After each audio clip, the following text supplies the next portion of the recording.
इन समाजवादी के लोगों से उसी चीज का तो बदला लेगा। भाजपा वाले तो चिंदी चोर है, मेरे तो पूछ में बताऊंगा, भाजपा वाले तो चिंदी चोर है। अरे राव ने तो बाबा साहब को चाय पिलाने का काम करा था। दिल्ली की मुख्यमंत्री रेखा गुप्ता, मध्य प्रदेश के मुख्यमंत्री हिंदू राष्ट्र की यात्रा में शामिल हो रहे हैं। वो तो हिंदू राष्ट्र बनाने की बात कर रहे हैं, आप संविधान कैसे बचा लेंगे? संविधान के अंतर्गत परम पूज्य बाबा साहब ने हमारे पूरे देश के वासियों को वो अधिकार दे दिया है और उन्होंने पहले ही लिख दिया है कि भारत जो है धर्म निरपेक्ष राज्य है, इसमें कोई धर्म ना तो बड़ा है ना ही कोई छोटा है। और वो हिंदू राष्ट्र बनाने की बात करते हैं, पहले एक गांव तो हिंदू राष्ट्र बना दें। और हिंदू आखिर है क्या? जो उनकी चीज अलग है वो कुछ भी करें, हमें कोई पता फर्क नहीं पड़ता कौन सी क्या। भाजपा के लोग समर्थन कर रहे हैं उनका। अरे भाजपा वाले तो आए दिन पता नहीं क्या आडम्बर करते रहते हैं कि हम उनको समर्थन करें। नहीं, भाजपा वाले तो चिंदी चोर है, मेरे तो पूछ में बताऊंगा, भाजपा वाले तो चिंदी चोर है। और मैं भगवानपुर विधानसभा जिला हरिद्वार उत्तराखंड से आया हूँ। 28 विधानसभा थे, जितने भाजपा के चोर विधायक मेरे यहाँ बैठे हैं सारे गद्दारी करते हैं, दलाली करते हैं। बहन कुमारी मायावती का डंडा इतना मजबूत है, ये पैंट में भी पेशाब करेंगे ये भाजपा वाले, ध्यान रखिए।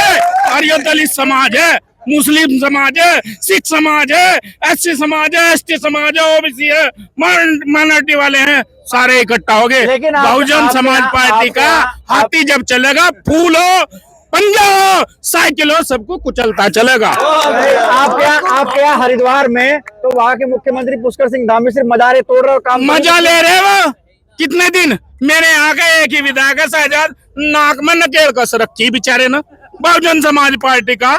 केले नहीं, बहन कुमारी मायावती की इतनी बड़ी ताकत है, केले विधायक ने सारे हरिद्वार को, पूरे उत्तराखंड को नाक में नकेल कसने का काम करा। कैसा जात विधायक? यहाँ के जो विधायक है ममता राकेश जी, वो तो पहले बसपा में थे, उनके पति सुरेंद्र राकेश। देखिए सुरेंद्र राकेश जी मेरे शिक्षक गुरु रहे हैं, मैं उनकी बुराई नहीं कर सकता। वो बहुजन समाज पार्टी में थे, बहुजन समाज कांग्रेस में चले गए। कांग्रेस में इसलिए गए थे क्योंकि कुछ लोगों ने, मनुवादी लोगों ने उनका गलत फायदा उठाया था, गलत निर्णय दिया गया था बहन जी को।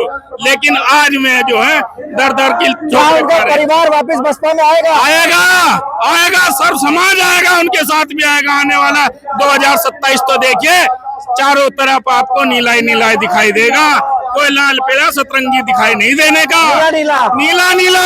एक सवाल समाज पार्टी की क्या पहचान? एक सवाल मेरा और है। हम देख रहे हैं आजकल सोशल मीडिया पे कुछ लोग ये कह रहे हैं कि संविधान तो बीएन राव ने बनाया था, बाबा साहब ने तो कॉपी किया उसको बस। अरे राव ने तो बाबा साहब को चाय पिलाने का काम करा था, असली शिल्पकार तो डॉक्टर बाबा साहब भीमराव अम्बेडकर हुए। ठीक है, जो कह रहे हैं कि बीएन राव ने संविधान बनाया था, उनके ही यहाँ का अभी कुछ दिन पहले एक प्रदेश के अंदर एक कार्यक्रम हुआ था। उन्होंने कहा कि भारतीय संविधान की जो आत्मा है वो बाबा साहब में बसती है। परम पूज्य बाबा साहब ने अपने बड़े अथक प्रयासों से, बड़े परिश्रम से इस संविधान को रचने का काम किया है, तो उनको तो मुंह तोड़ जवाब तो उनकी आकाओं ने ही दे दिया। उन्हें पता वो सिर्फ अपने भाई लूटने के लिए ऐसे कृत्य करते रहते हैं। लेकिन बहुजन समाज ही नहीं बल्कि देश के साथ साथ विदेशों के लोग भी जानते हैं कि भारतीय संविधान के रचयिता कौन है और कौन नहीं है। सच्चाई तो यही है कि वो लोग सिर्फ आए दिन कहीं ना कहीं अपने आप को मीडिया में दिखाए रखने के लिए, बनाए रखने के लिए ऐसे कृत्य करते हैं जिससे वो मीडिया में बने रहे। आप कहाँ से आए हैं? मैं 126 औला विधानसभा से हूँ, आरिफ शेख हूँ। कहाँ से है? 126 औला विधानसभा डिस्ट्रिक्ट बरेली से। अच्छा, मुस्लिम समाज से हूँ। अच्छा, तो क्या वोट दे रहे हैं इस बार बसपा को? अरे भैया, एक तरफा सारा मुस्लिम समाज अब साथ जाएगा बहुजन समाज पार्टी के। कौन कह रहा है? ये दिमाग से निकाल दो, हम 6% 4% के साथ नहीं है। अब मुस्लिम ऐसी गलती नहीं करेगा। अब आने वाले समय में 2027 में संपूर्ण मुसलमान पूरे प्रदेश का, पूरे देश का बहुजन समाज पार्टी के साथ होगा, क्योंकि हमें पूरी हिस्सेदारी बहुजन समाज पार्टी में मिल रही है। आरिफ शेख नाम है, बहुजन समाज पार्टी का पुराना कार्यकर्ता हूँ। नहीं, अखिलेश यादव जी ये कहते हैं कि बसपा तो लड़ी नहीं रही है, वो तो बी टीम है। मैं अखिलेश यादव जी से पूछ रहा हूँ और आपसे भी पूछ रहा हूँ। मुस्लिम समाज ने संपूर्ण तरीके से 2022 में वोट दिया था, बिल्कुल दिया था। समाजवादी को दिया था, बिल्कुल दिया। 95% वोट दिया था, बिल्कुल दिया था ना। हाँ। उसके बाद भी क्या करा इन्होंने, उसके बाद भी सत्ता में नहीं आ पाए, भाजपा को जितवा दिया है। अब 6% को मुस्लिम कहाँ तक ढोएगा? अच्छा, इस बार नहीं ढोएगा, किसी कीमत नहीं ढोएगा। 22% हमारा दलित समाज और 21% मुस्लिम समाज, और 2027 में पूर्ण बहुमत की सरकार बनाएगा अच्छा। मुस्लिम समाज, और निश्चित बनाएगा। और आपको एक बात बता दें, माननीय बहन जी को लोग कमजोर समझते हैं। अभी आप हमारे भाई से पूछ रहे थे कि आपका एक विधायक है, आपको ये पता है जितनी चर्चा हमारे एक विधायक की है उतनी चर्चा उनके 200-250 विधायकों की नहीं है। अच्छा, ये आपके मीडिया के माध्यम हमें पता लगता है। अच्छा, क्या समझे?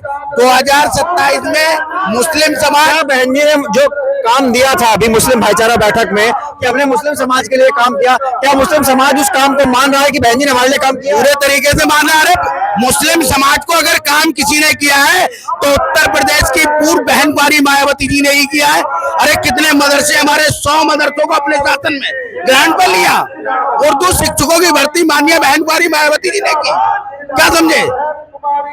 और तमाम मुसलमानों के लिए, चाहे बीटीसी टीचर हो, क्या समझे, चाहे विकास की बात हो, चाहे हिस्सेदारी की बात हो, जब जब माननीय बहन कुमारी मायावती जी ने उत्तर प्रदेश की सरकार की कुर्सी संभाली है तो अपने दाएं बाएं कोई और नहीं, एक तरफ अगर ब्राह्मण का बेटा था तो दूसरी तरफ मुस्लिम समाज का बेटा था। ये होता है। अखिलेश यादव तो आजम खां को याद नहीं करते हैं। अरे आजम खां को अखिलेश यादव ने मिटा दिया, मुस्लिम समाज उसी का तो बदला लेगा इनसे, इन समाजवादी के लोगों से उसी चीज का तो बदला लेगा।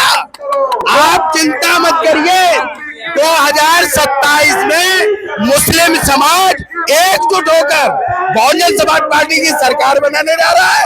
और धीरे धीरे आपको पता लगने लगा है, आज पूरे प्रदेश के अंदर जितनी तेजी से मुस्लिम समाज बहुजन समाज पार्टी से जुड़ रहा है और जितनी तेजी से मुस्लिम समाज समाजवादी को छोड़ रहा है, ये आप लोग अच्छी तरह देखते हो। तो आप देख सकते हैं मुस्लिम समाज बड़ी संख्या में यहाँ पर पहुंच रहा है, और बड़ी बात यह है भाजपा को टक्कर देने की बात बसपा कर रही है।